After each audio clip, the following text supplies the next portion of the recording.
we can begin. So let us do so. To everyone who is joining us from whatever place you may be joining us, which are many and varied, different time zones, different countries, sometimes different days, depending on where in the world people are joining us from. But on behalf of everyone at the Elliott Bay Book Company, which is on Duwamish land in the city of Seattle in the northwestern part of the United States, and where the human language preceding most of the languages we'll hear today, and maybe not all, but the language preceding the ones we will hear is the Coast Salish language of Lushootseed, which a language which has been spoken here millennia before most of us came along, and it continues to this day. We are delighted to be doing this program of poets and one musician, 6 women, all in celebration and honor of International Women's Month.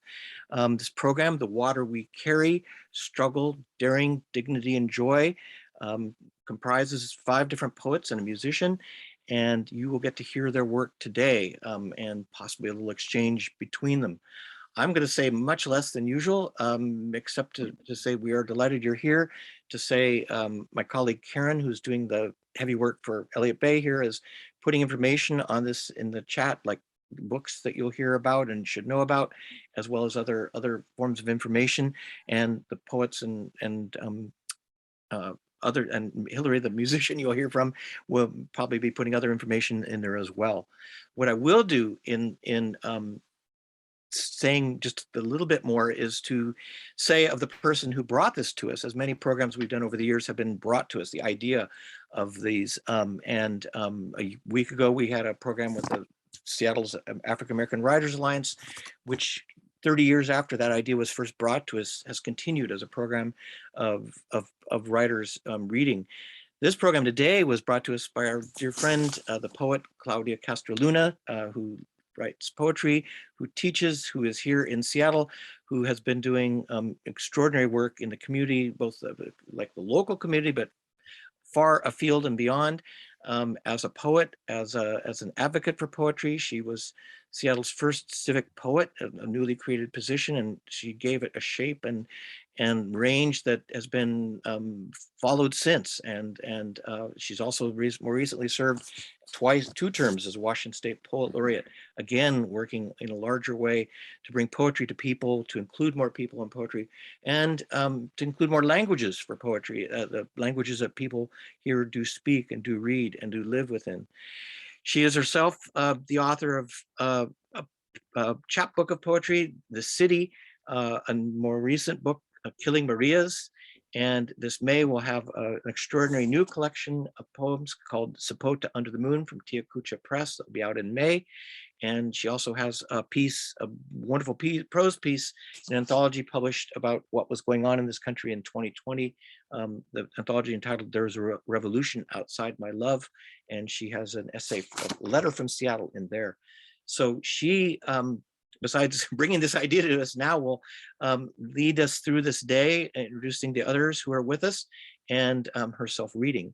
And so it's there'll be forms of extending in virtual forms. I mean, we obviously wish this was an in-person occasion, but this lets people be in other countries, both as part of the program and you watching wherever you are, or what in Seattle at least is a lovely early March day. So to that, please join in welcoming everyone collectively, but in particular at this moment, please welcome our friend, Claudia Castro. Claudia. Thank you so much, Rick and Karen, for having us, for making space for us. Muchas gracias y buenas tardes a todos. Good afternoon, everyone, for joining us near and far. We appreciate your company for this program we've created and titled The Water We Carry, Struggle, Daring, Dignity, and Joy in celebration of International Women's Day, which is the 8th of March, so we're a few days ahead. And this year's theme for that day is Gender Equality Today for a Sustainable Tomorrow. Gloria Steinem, the writer, feminist journalist, has said that the story of women's struggle for equality belongs to no single feminist, nor to any one organization, but to the collective efforts of all who care about human rights. The struggle for gender equity involves all aspects of life, from reproductive rights to access to health, education, equal pay, access to clean water, to land. We need collective, real action to lessen the effects of climate change and the way it impacts food systems and waterways, which disproportionately affect women and children around the world. It's often said that to educate a woman, if you educate a woman, you educate a whole generation.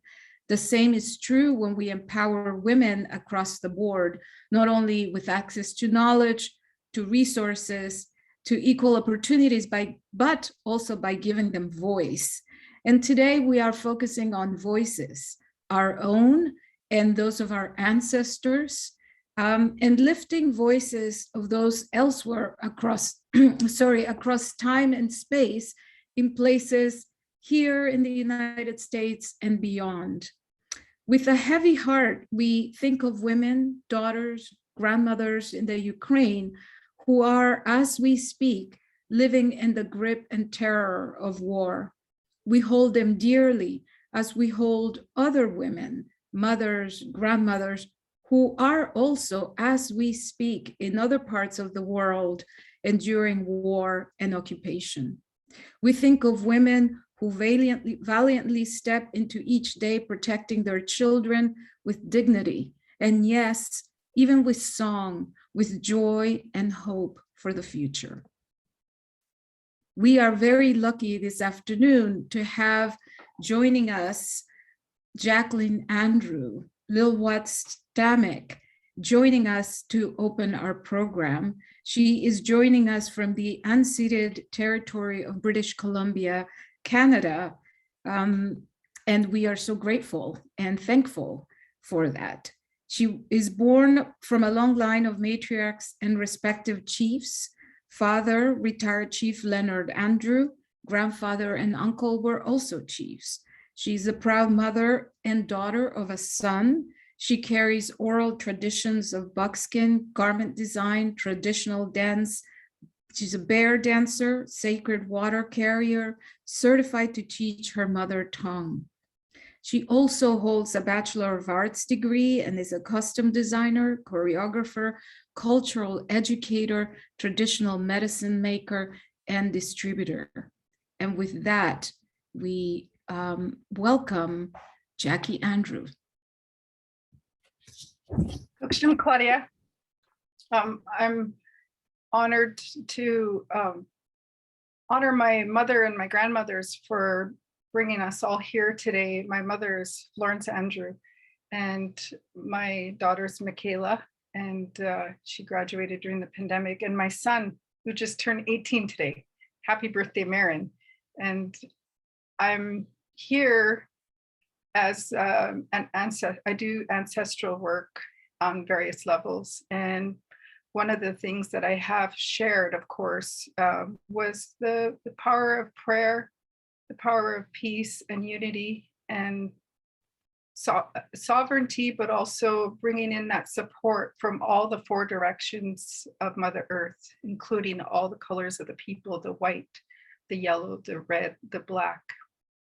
And part of my journey from birth, and I'm a twin, and I bear dance, and I've did a journey to Standing Rock. And when I was there, I was there in December during a really powerful storm that was actually quite scary at times because it was so cold and everything shut down for a little bit. And I went there because of our chiefs sent me with our flag, the solidarity flag, and I wanted to be of service to Chief Orville Looking Horse and his wife Paula. And I was walking around, and I was so honored to be a part of that, and just to feel the power of prayer and all the people from all four directions united. And when I was there, I asked a leader there, a spiritual person too, that was if I could take some of the ash from the fire and we were given permission, so my elder and I. And I've been traveling with that, and I'm gathering sacred water and all through some of the journeys. And when I returned, I wrote this, and it's called The Power of Prayer to Protect Her. And it's I wrote it shortly after returning in 2017. If we would only open our hearts, our minds, our eyes, we would see her signs, the messages before us, from the 4 sacred directions all around us. We are fast asleep. She is dying within and all around us as we sleep. Tears of Mother Earth fall at our feet, weeping from those who bear witness before us. Our ancestors, our matriarchs, our little ones, the winged ones, the finned ones, the rooted ones, the 4-legged. If we would be still enough to feel our own heartbeats as we walk broken worlds, as we share our sacred words. If we would feel the heartbeat of Mother Earth, the warmth of her inner core, our vibrations one. Be stir with open hearts to the drumbeat of Mother Earth. Feel her veins erupting before us, for we neglect her. Cleansed by sacred water, which flows through us. Our mothers as life givers bear life for us. We've been blinded by our own inner storms, ego, power, greed. We let go of our mother's hands, unsettled. She struggles to shake us awake. We feel her power through her forces of fire, wind, water. Through our own turmoil, our devoted mother offers signs of mighty transformations from our ancestors, fire. If we would only be still with the sunsets, feel the prayers, the power, the peace from the 4 sacred directions, healing through our ancestors' teachings. If we would only slow our minds, our words, our hands, our feet. Embrace the sunrise, the gifts of life, respect and accept our responsibilities. From the 4 sacred directions, united we stand, from the north, the east, the south, the west. Winds, as people of the 4 sacred directions, the red, the black, the yellow, the white.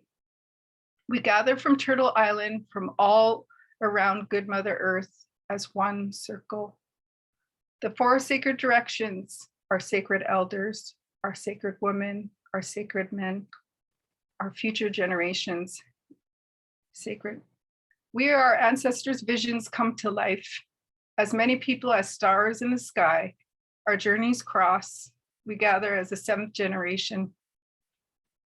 Sacred water offerings to the 7th council fire, like the core of Mother Earth, the sacred flame burns from 137 times around the sun before us.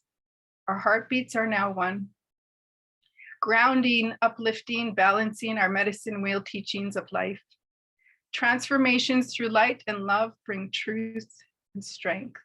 Our animal spirits, offering the power of prayer, of change, of peace. With our own growing pains, we wake up, rise as our ancestors' forces. Through blinding blizzards, we see signs of life before us. By leading with our heart first, our mother can finally settle before us. Snow blankets Mother Earth, she can now be at ease, cradled and awake by our loving embrace. The Dakota winds, crippling cold, bringing breaths of our ancestors, her strength and power moving through our every being. Our mother's forces transforming and bestilling earth and souls before us, as water to fire through us. Warm, loving hands intertwined at sacred circles, teaching and sharing our circles of life, bringing forward ancestral knowledge, awaking us. Powerful as a newborn's first breaths, gusts of winds are the force of our ancestors, clearing the way before us, bearing witness with our animal spirits. We no longer hibernate. We are our ancestors' dreams and visions. Prophecies come to life since time immemorial. in solidarity from near and far, from the four sacred directions, alive, living, loving, with humbling gratitude. To walk or talk as messengers with seeds of hope, we can now dream awake. Braving the powerful forces united through the strength of all our ancestors, with open hearts, with open minds, with our open eyes. Through our ancestors' peaceful prayers from our four sacred directions, for our sacred water of life, we move mountains as warriors, shapeshifters of Mother Earth. We must protect her, not as protesters. We are water protectors. We stand together at Standing Rock to protect our mothers, to protect her. Mini Wichoni, Our Sacred Water is Life by Jacquelyne Andrew, 2017. Kukshim Khalaf. Thank you. Thank you. Thank you so much, Jackie. Thank you. Thank you for your words. Thank you for inviting us to lead with our hearts and for calling forth the power of prayer and for bringing this idea, for centering this idea in this reading that Earth is our great mother. And as you said, she is shaking us awake. We are all part of a huge web, the environment and the earth and us, our bodies, we are all related. We are all one. Thank you so much for joining us today. Kukshim. And so we move on with our program from the from Jackie tuning in from the northern end of where we are, to Deema Shehabi, who will now join us from the south, from Northern California. Deema is a Kuwait-born poet, teacher, editor, and activist.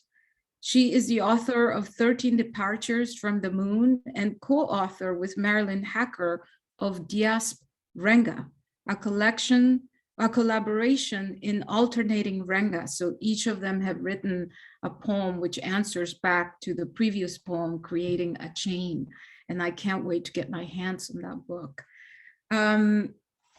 Deema, for those of you who will be going to Philadelphia for the AWP, for the Association of Writers and Writing Programs, which will be held in Philadelphia, she will be speaking there in a panel entitled Cosmopolis of Memory, Women on Cultural Selfhood in a Globalized World. And her work is also forthcoming in Poem a Day in April. Thank you so much for joining us, Deema. Thank you so much, Claudia, and thank you, Jackie, for that beautiful reading. I was so inspired. I'm going to begin with a ghazal, which collects the voices of both powerful and quotidian women throughout history. The opening couplet begins with a song from world-renowned Egyptian singer Kulthum. And this is Ghazal, Wasted Life.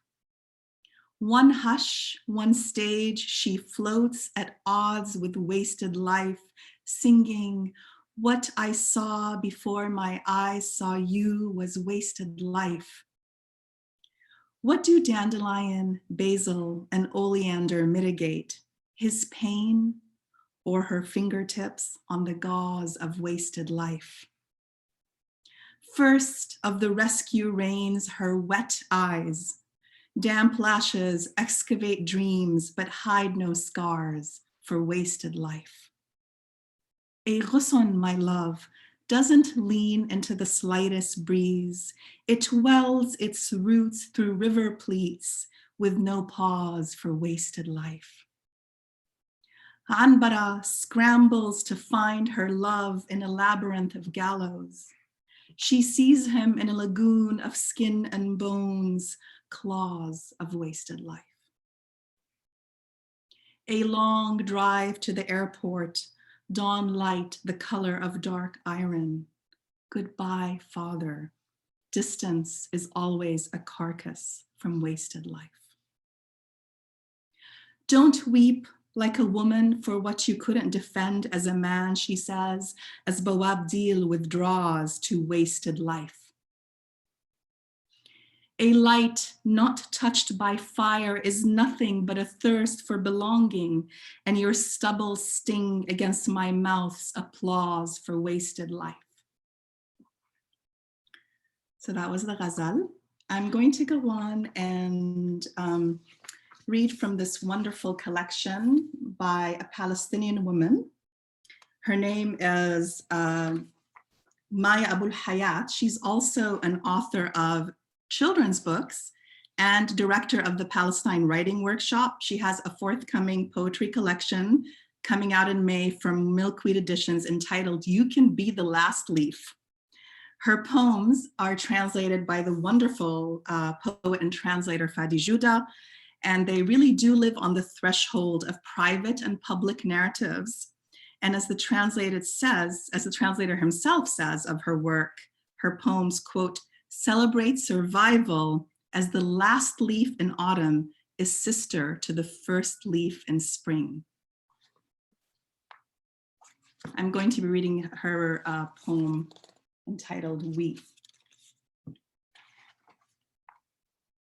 Yes, we, who raise our flags on every occasion, mention Palestine 20 times in a sentence, afraid to laugh for too long, guilty over our fleeting small joys. We, the pursued over our identities, our places of birth, and especially our burial lots. We, kind and wicked, heroic and obstinate, the first to die, and if necessary, the last. We, nationalists, sentimentalists, tearful, always tearful, our children we don't know who pass by us with or without sending smiles our way. Their many questions and infuriating habits. We showed our hand too soon.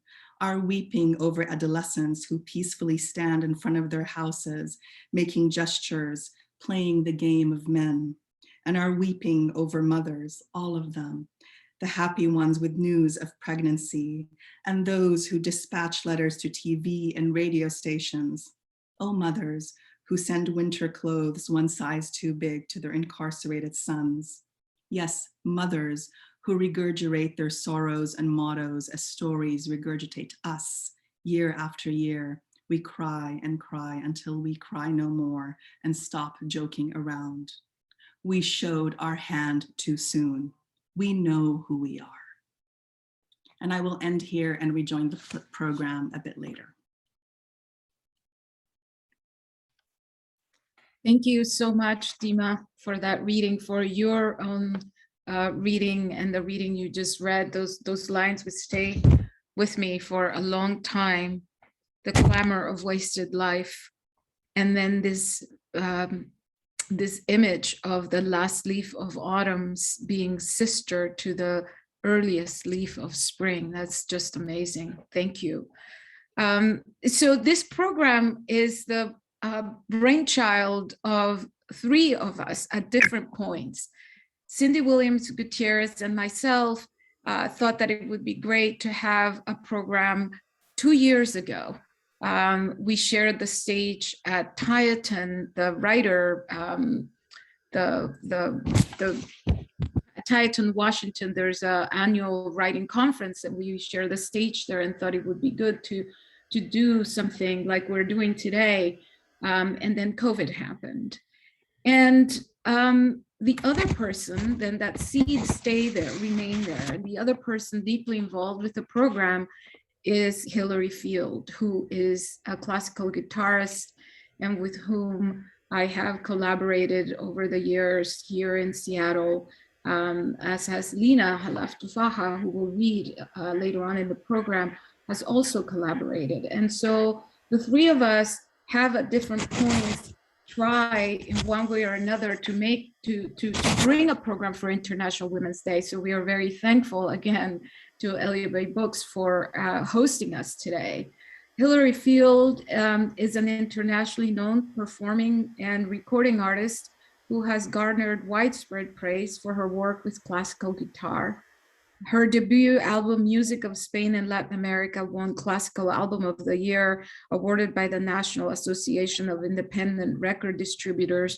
And it is an amazing, amazing album. And she is an amazing performer. And today she has arranged music, her own compositions to poems that Lena and myself have written. And later on in the program, we'll also play her own compositions. So welcome, Hilary. Thank you, Claudia, and thank you to all of these wonderful women poets who have gathered here today to celebrate and to share their art. I have had the pleasure and the honor to collaborate closely with Claudia and with Lena to work with them on their poems and compose music to go with their poems. And that is what I'd like to share with you today. I put together a video montage of 3 poems, 2 by Claudia and 1 by Lena. And even though we're not able to meet live, one silver lining of being able to do this virtually is that I had an opportunity to work with visuals as well as the poetry and the music to put a video together for today's program. And in a few moments, I'll share the screen. First, I was hoping that Claudia could talk a little bit about her own poems. There are 2 poems from Killing Marias, her beautiful book. And if Lena could come on the screen and talk a little bit about her wonderful poem as well. And Claudia, you're still on mute. Sorry. Thank you, Hilary. Thank you. I guess I will speak to the lullaby poem. So this book is dedicated to women who have been murdered on the border between the US and Mexico in the town of Juarez, which is across the border from El Paso, Texas. And in writing the book, I experienced despair, rage, really anger, and also was trying to find a way to honor the women, to be as tender as I could be. And the poem that Hilary has put music to is a poem that is attempting to be as gentle and to conjure the sweetness of life. Hi, everyone. Thank you, Claudia and Hilary. So the poem that Hilary has set to music of mine is entitled Miss Sahar Listens to Fairuz Sing the Bee's Path. And for the attendees who may be familiar with Arabic music and particularly with Fairuz, you will know that her voice is the soundtrack of our lives for the last many decades in Arab cities. And this poem is from my chapbook, Letters from the Interior, which is published by Diode. And there are several Miss Sahar Listens to Fairuz songs, poems in that collection. And I will just say that the seed for that poem and its sister poems was first written at Hedgebrook, a beautiful writing retreat for women here in the Pacific Northwest. And it began for me as a way to think about, you know, what is the archive that women create for our lives, those of us who endure and survive wars and dispossession.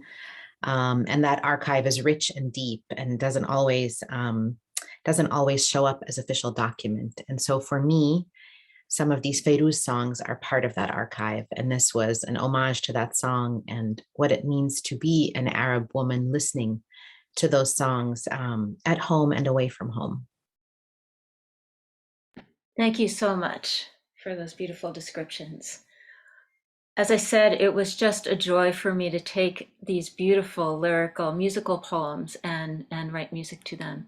So in a moment, I'm going to disappear for a moment, and then I'll share the screen and share the video of the poetry and music with everybody.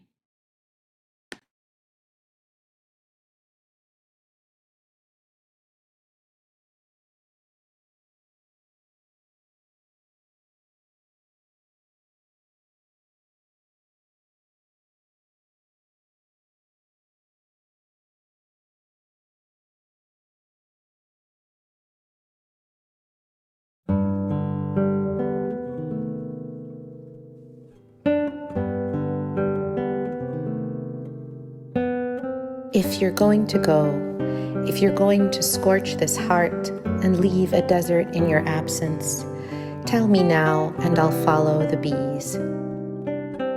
If you're going to scorch this heart, I'll hem the horizon in solitude. Tell me now and I'll follow the bees inside the anemones scarring the hillside.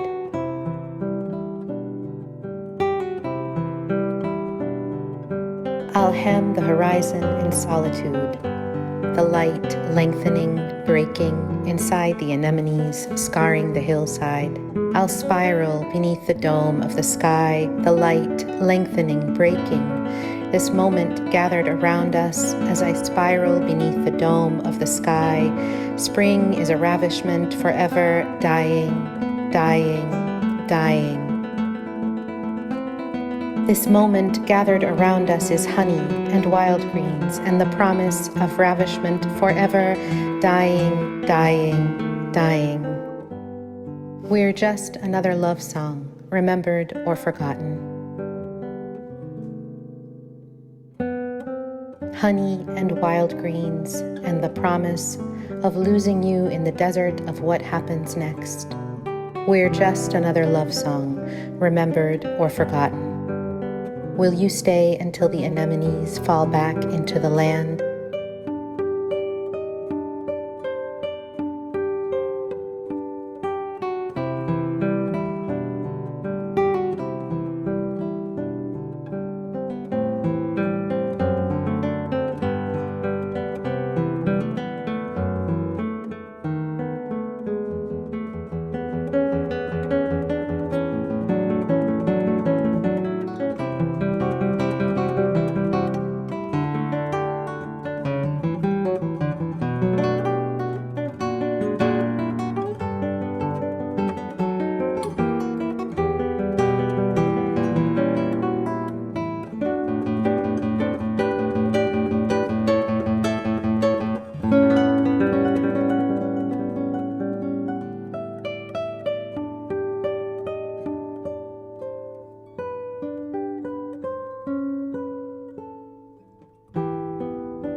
Will you stay until the anemones fold back into the land, or leave a desert in your absence?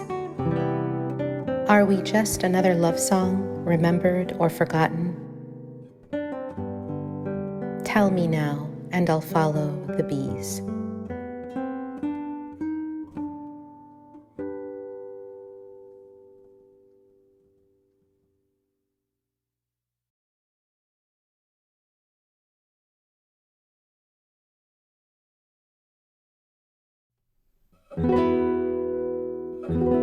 Maria Cristina hanging chrysalis.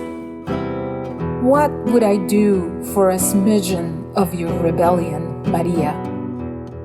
As a woman to trust the halo of your intuition. I know, you know, courage plummets easily from cliffs of doubt, both imposed and self-harvested.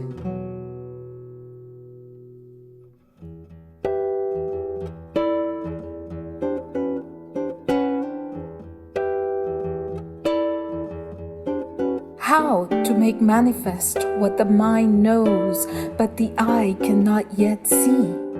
How to pluck hope from the terrace gardens where it grows? I think about the nature of change, the transfiguration of grain to woman, the audacity of salt to embolden water into ocean.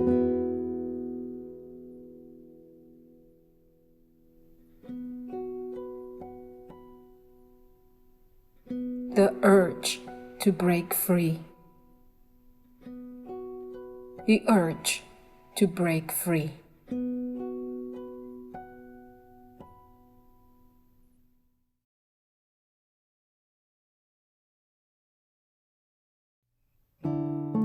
Maria, Queen of Lullabies. Bajo tus pies pétalos de rosa, en tus tiernos oídos, canciones de corazón, en cada dedo, anillos dorados, y en tu bolsillo, todo mi amor. En cada dedo, anillos dorados, y en tu bolsillo, todo mi amor. Todo mi amor.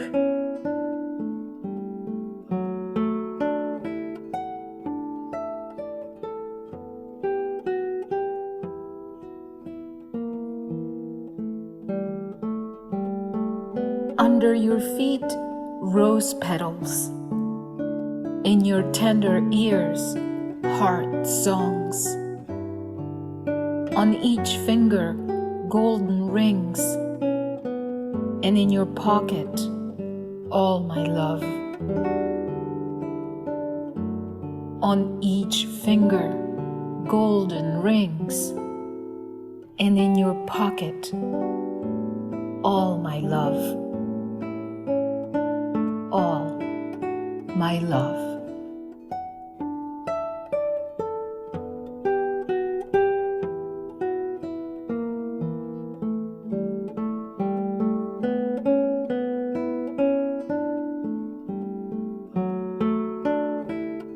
And in your pocket, all my love. All my love.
Thank you. Wow, thank you so much, Hilary. That's fantastic. The montage is really amazing. Thank It's you. always amazing to hear your music and just hearing Lena's voice against those images in your music. It's just really, it moved me deeply. Thank you. Thank you. It's my, yeah, as I said, my joy and my honor, and it moves me every time. So thank you very much. Yeah, I look forward to listening to you later on in the program. Thank you. So moving on, we have Cindy Williams Gutiérrez, who, as I said, is the other, the other instigator or the mastermind behind this idea of holding an event for International Women's Day. Cindy is a poet, a playwright, producer, and educator inspired by the silent and silenced voices of history and her story.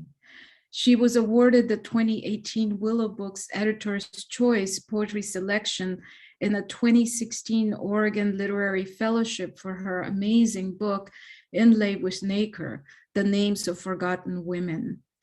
Cindy is a co-producer and playwright in The Name of Forgotten Women, a choreo poem that's premiering at Coho in Portland on March 25th through April 16th. And so it's really amazing that in the middle of rehearsals for her play, she's able to join us today.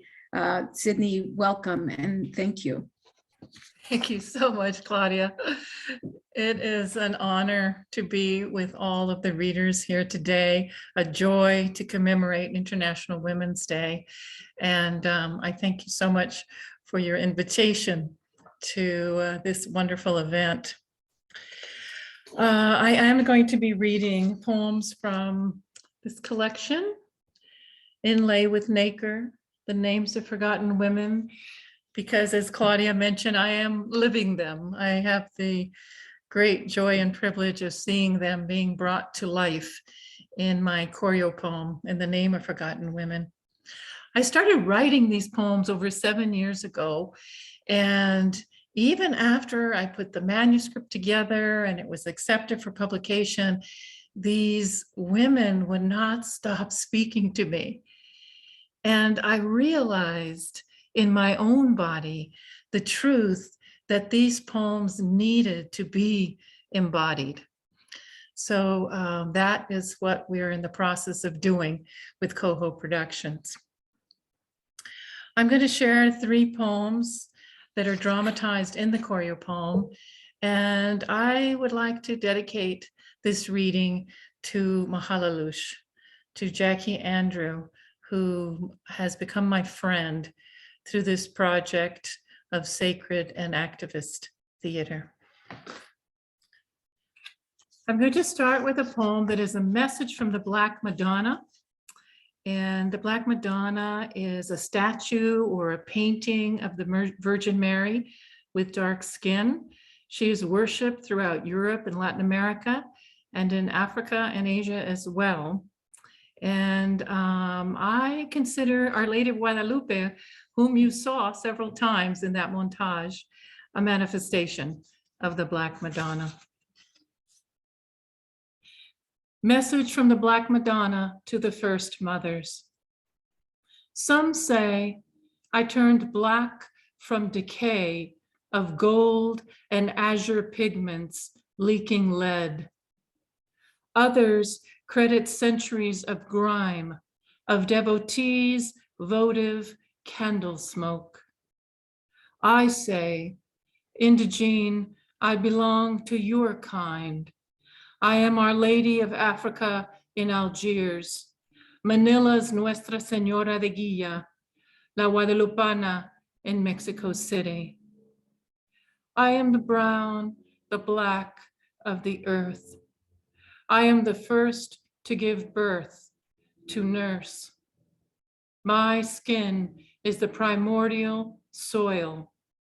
I open my dark palms to feed your kin. I place one word on your native tongue. Say Malud, Napanganak, Naser. From Africa to Mexico, you are first born, born beyond nations, born to the land. In working on this choreo poem, this poem has actually become more expansive. So in the theatrical work, the message is both from Our Lady of Guadalupe and also from Kali. The next poem, I conjure a different feminine power, Raven Woman, who is respectfully inspired by the Haida Gwaii raven as a symbol of transformation. Dream Diary, Invocation. The moon's unblinking eye slices the dark. A windless night, and the aspens stand mute. In this circle of trees, I throw up my hands, rending the thick air, rising and bowing again and again. My splayed fingers claw the emptiness, pregnant with everything lost, with the bound feet of unwanted girls, the kidnapping of school girls, trafficking of child girls, torture of activist girls, beating of wife girls, the molesting of small boned girls. A low gurgling croak. She is here. I want to quiet the shrill, but there are too many predators, too many nests disturbed. I scan the trees for wings to shroud darkness, render it invisible. I can only rasp, raven woman, call to me with light. The darkness lurches. She tips one wing at the sky, the other at the grove. These aspens, now a radiant silver beneath the new moon. And her gurgling turns to grating. Stand tall among the upright people.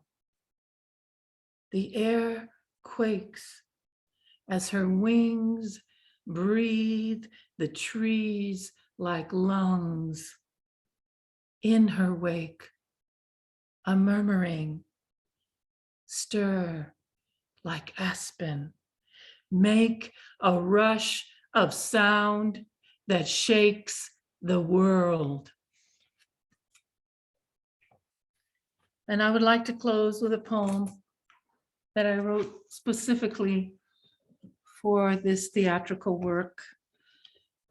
It is untitled, but if I were to title it, I would call it Chant.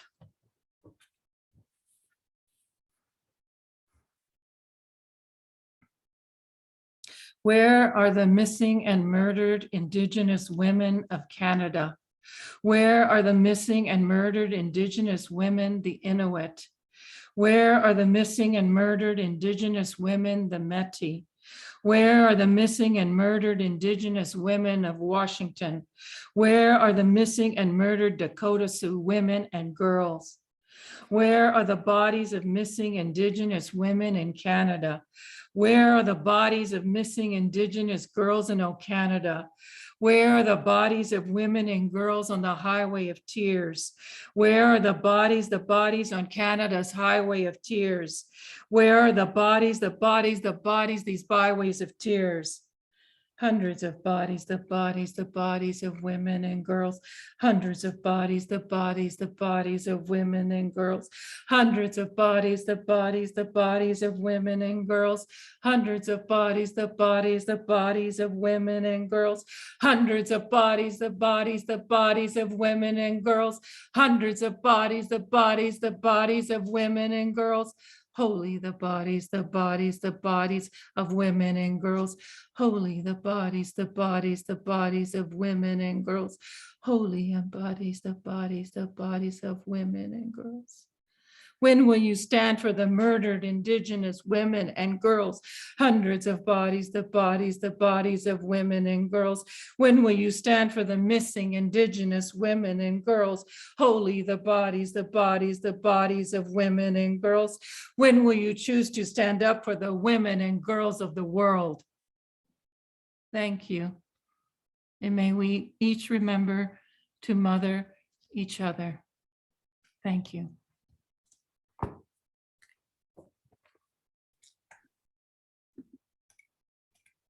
Thank you, Cindy, for your words. Very powerful. I'm breathless from hearing you read. I think part of what we're doing, I said at the beginning, that part of what we're doing here is giving voice, because voice is, of course, denied so many women across the world. So many women here in real ways and also at the cost of their lives. And it's so important to hold space and to remember and to honor and to be in relationship and be in solidarity with those who have gone before us. So thank you for your work and your words here today.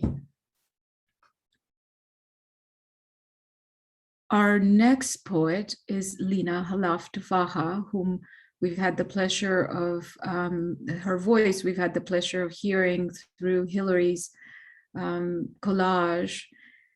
Lena is somebody who imparts light and wisdom wherever she walks. And those of us who live in Seattle and in the Puget Sound area and in this part of the world are so very lucky that she too lives here so that we could share in that wealth. And we are very lucky this afternoon that she is joining us. Lena has read many times, and Rick noted this in his introduction in the invitation for today from Elliott Bay Books, that Lena is a friend and has been at Elliott Bay Books many times, including one unforgettable evening where there was a program that was a bilingual program both in Arabic and English, and it was just one of those readings that stays with you forever. She won the 2018 Washington State Book Award for her book Water and Salt, and is also the author of 2 chapbooks, Arab in New Zealand and Letters from the Interior. She has also received an Artist Trust Fellowship in the 2019 Robert Watson Literary Prize, among other honors. And Lena is such an inspiration and a warrior. So I thank you ahead of time, Lena, for your reading today. Thank you so much, Claudia. Gosh, I have to live up to all that now. I'm so grateful to you and to Elliott Bay Books and to Hilary for this magnificent program, to all my fellow readers. I actually would like to start this reading by inviting my sister Deema to join me. During the years of the pandemic, she and I worked on this, what I think of as a beautiful epistolary poem. It's sort of a hybrid work that we did, sent a correspondence back and forth together. And it was Deema's suggestion that we share it today. And so that's the first piece I'll read with Deema. Deema, tfadali. Thank you. This is called The Distance of a Sky. Dear Lena, what is longing? A moist faith, a sorrow shaped like a sister, an adulterated wish to merge with the cosmos like a giant redwood shooting into cobalt blue. I am here in a small town next to a mountain in the valley of the moons. I am the woman with the rising belly lifting herself onto the hammock and swinging low. My eyes trace the silhouette of Mount St. Helen, recording her dents, her bubbling extremities, the paths of her pyroclastic flows. The land here gestures towards the sky with no fence in sight. It's the same way a certain cemetery where my loved ones lie forces my eyes up, sequestering them in the air. It's late October. The earth nets scents of Jeffrey pine, evening primrose, California with strawberry, Cleveland sage. I'm swinging low. I hear murmur in the grass. Dear Deema, at a dinner table, passing a plate of smoky eggplant, we spoke of our children, their fledgling language. You likened it to music. When I speak of longing, the fragrances of unreachable cities rise up in me. So much of my American pregnancies are a study of imagined geographies. Here is what you might be feeling. Here are the new networks of veins growing inside of you. Here is a template for your birth plan. Here are the milestones. Here are the crossings. During my first pregnancy, my mother-in-law sends a loaf of sesame bread from Jerusalem, swaddled like a newborn for its ocean passage. And it is the one small as a sesame seed, the poet says of our homeland. There will never be checkpoints on my way to the hospital. In my plan, I write that our newborn must be placed in my arms for her father to whisper a first adhan in her ear. As I write, a new distance occurs to me. She was raised in a city of empty skies. Years after my first daughter is born, I meet a man who confesses that in his childhood, his parents never told him he was Palestinian. He is a newborn. I think now of the years spent carrying, the body become home. Some mornings I am capable of singing. Mornings, we hoist our homeland onto our chest, though it hangs on us like a precipice. The news drapes over and annuls our joys, though certain conversations are buoyed by duality of being. The part who you see that I am in many ways could not exist without you, someone said. What we don't see is what comes to us. Once as a child, I heard screaming through a window and thought a woman was giving birth. Later, I would find her dancing in a black dress embroidered with daisies, no evidence of labor. In a veranda swirling with tulip tiles, I danced with her, hoping the morning would never come. When my child was born, I told myself not to count the long hours and prayed the tether would release in the water of my dreams. In another story, I am the woman whose child arrives with no sound, leaving a whittled stone in my throat. That I would rise after birth was sometimes in doubt. When my great-grandmother felt her first contractions, she was traveling with her husband, an Ottoman colonel. They were in Hebron when she delivered my grandmother, Sarah, namesake of her birthplace. They stayed for a month before returning to their home. When my grandmother prepared to labor, she traveled home to Damascus.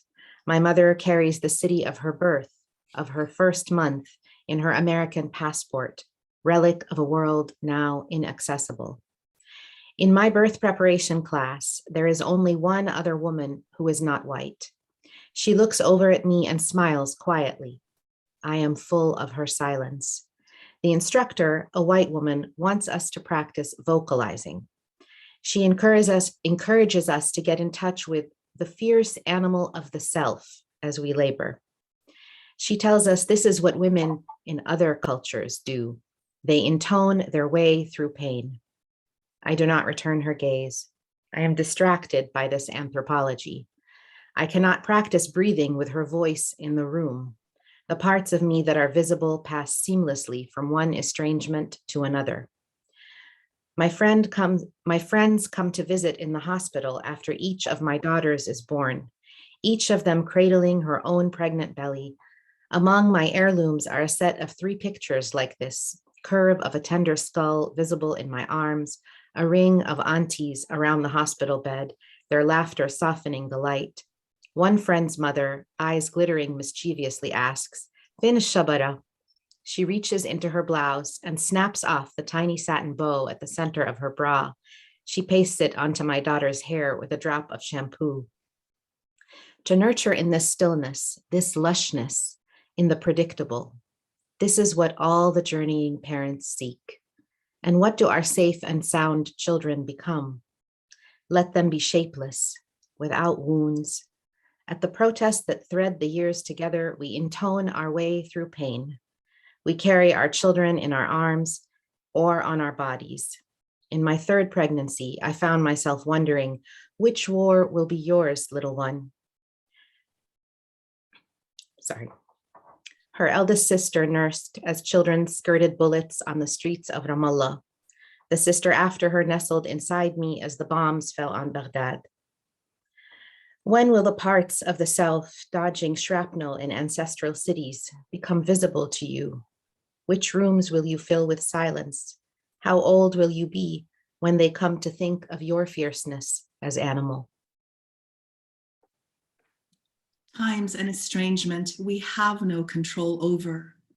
The hours unraveled from cities, women giving birth in a sudden blast, astrolabes without ships, trees falling with no witnesses in the forest. Who are we without grief? Dry lightning erupts over bone-parched hills and ignites 560 fires all at once. Sempervirens swallow the flames. You have to peek into their cavities to catch a glimpse of the inferno. We catch the ash on our fingertips and wait for the hours to desist. When our cities go down in front of our eyes, we cling to motherhood. It becomes our flag. When I cup my son's face into my palms, I renew my promise to the tether. Thank you. Thank you so much, Deema.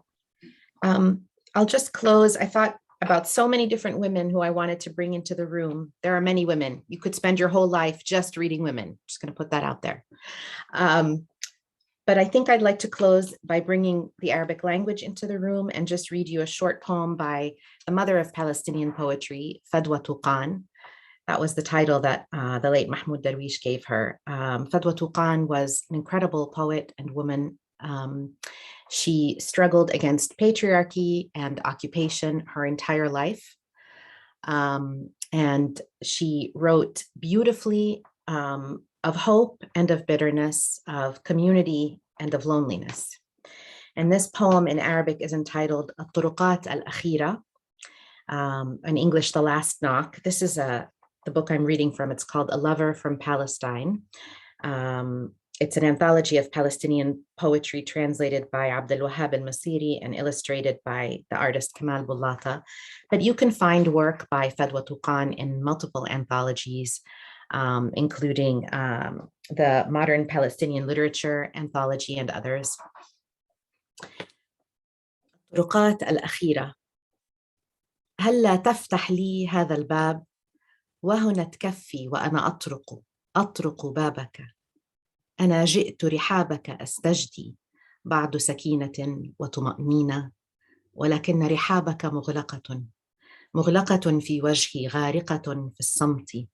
يا رب البيت مفتوحا كان الباب هنا، والمنزل كان ملاذ الموقر بالأحزان. مفتوحا كان الباب هنا، والزيتونة خضراء تسامت فارغة تحتضن البيت، والزيت يضيء بلا نار.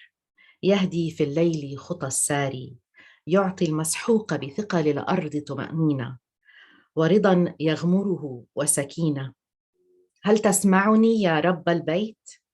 أنا بعد ضياعي بعيدا عنك أعود إليك، لكن رحابك مغلقة في وجهي، غارقة في الصمت. لكن رحابك كاسية بتراب الموت.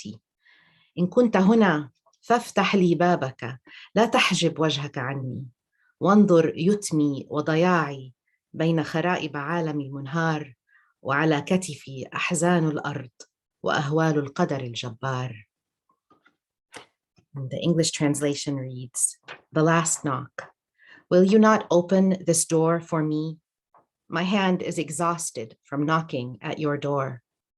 I have come to your vastness to beg some tranquility and peace of mind, but your door is closed in my face, drowned in silence. Lord of the house, the door was open here, a refuge for all burdened with grief. The door was open here, and the green olive tree rose high, embracing the house, the oil lamp kindling without fire, guiding steps of one walking at night, relieving those crushed by the burden of earth, flooding them satisfaction and ease. Do you hear me, O Lord of the house? After my loss in the deserts, away from you, I have returned to you, but your door is closed in my face, drowned in silence. Your house is shrouded with the dust of death. You are here. Open the door. Do not veil your face. See my orphanhood, my loss amid the ruins of a collapsing world, the grief of the world on my shoulders, and terrors of a tyrant destiny to be undone. So again, that's the great Palestinian poet Fadwa Tuqan. And I just want to thank Claudia again, and Hilary and Elliott Bay for this magnificent gathering of voices. Thank you so much.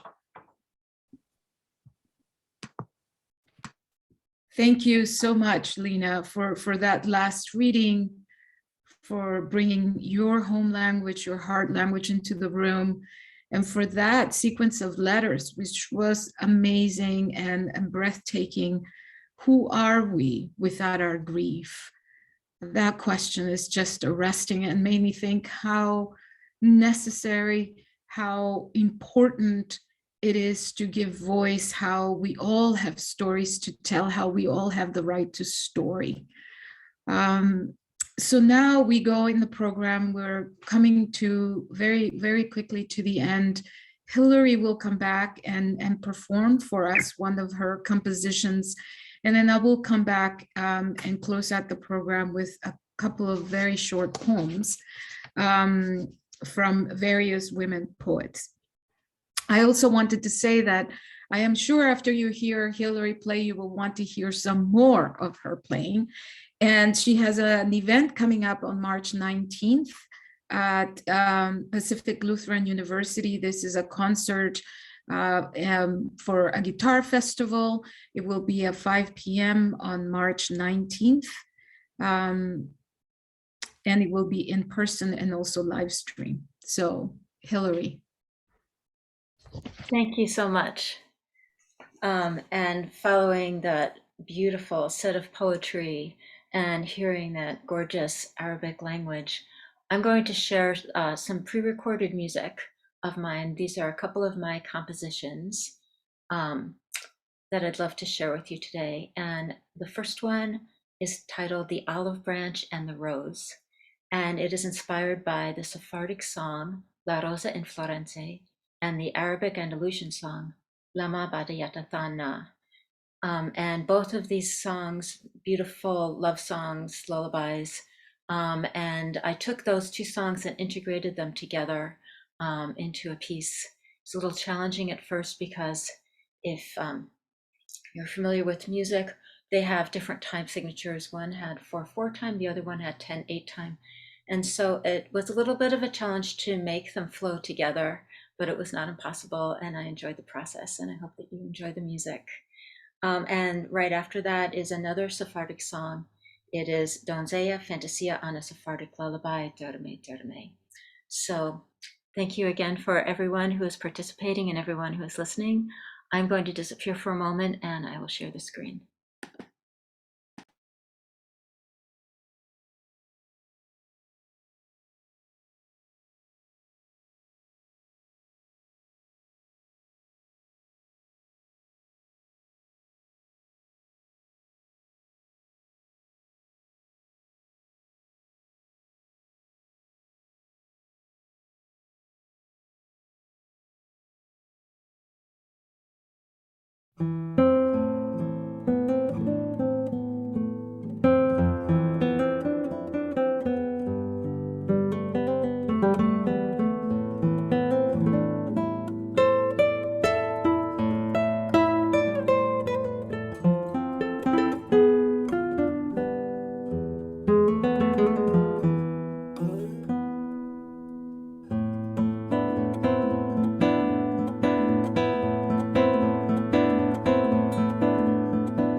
God, I wish we were all in the same room so that we could hear the thunderous clapping that would sure be happening right now. That was amazing. Thank you so much.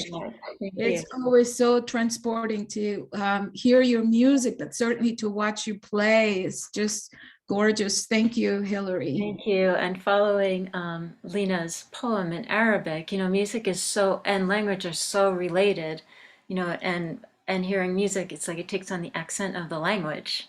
Yes. So, yeah. That was a marvelous segue. Yes, definitely Yeah. to the previous reading. Yeah. So we are almost at the end of the program. I thank everyone who has shared their work, their words, their wisdom, their presence to honor and celebrate women across the world, to remember those who have been taken, those who've been murdered, for bringing them into the room, for honoring them, for thinking of the central issue in front of us, as Jackie opened with the primacy of our Mother Earth. I want to close by reading two short poems. Lena said it well when she said you could spend hours and days just reading women's poetry, and that is certainly true. So I wanted to share a poem by Lorna Goodison. I'm reading from this book, Guinea Women, which is a book of her collected poems. She is a Jamaican writer. She has numerous poetry collections, and I am reading a poem entitled I Am Becoming My Mother, which is the title poem for a collection that won her a Commonwealth Poetry Prize for the Americas. In 2019, she was awarded the Queen's Gold Medal for Poetry. She has taught English and African American Studies at the University of Michigan, and she divides her time between Ann Arbor, Toronto, and Jamaica. And so this is titled, I Am Becoming My Mother.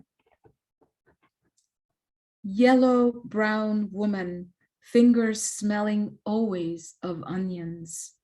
My mother raises rare blooms and waters them with tea. Her birth waters sang like rivers. My mother is now me.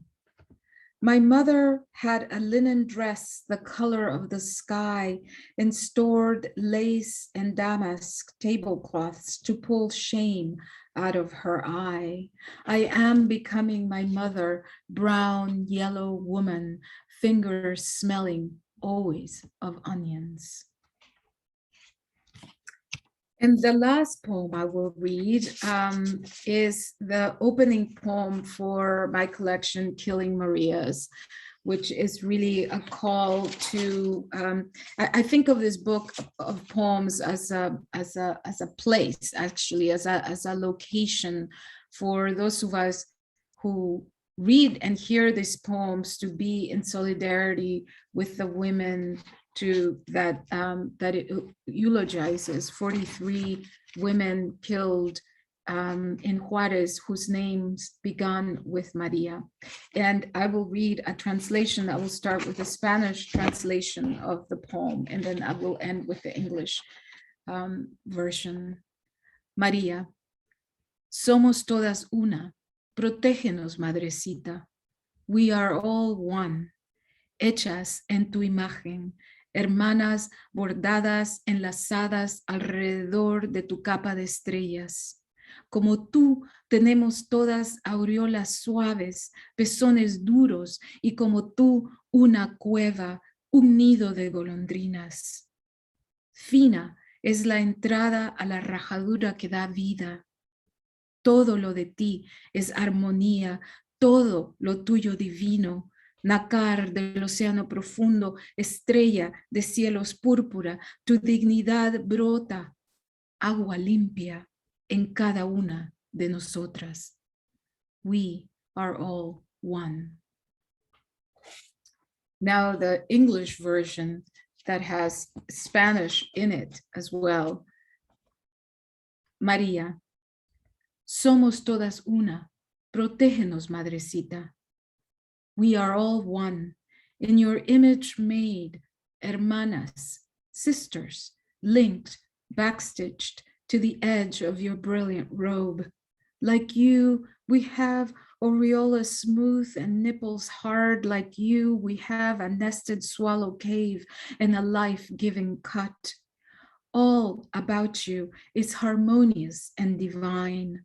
Nacre of the deepest ocean, star of purple skies, your divinity surges inside each of us. We are all one.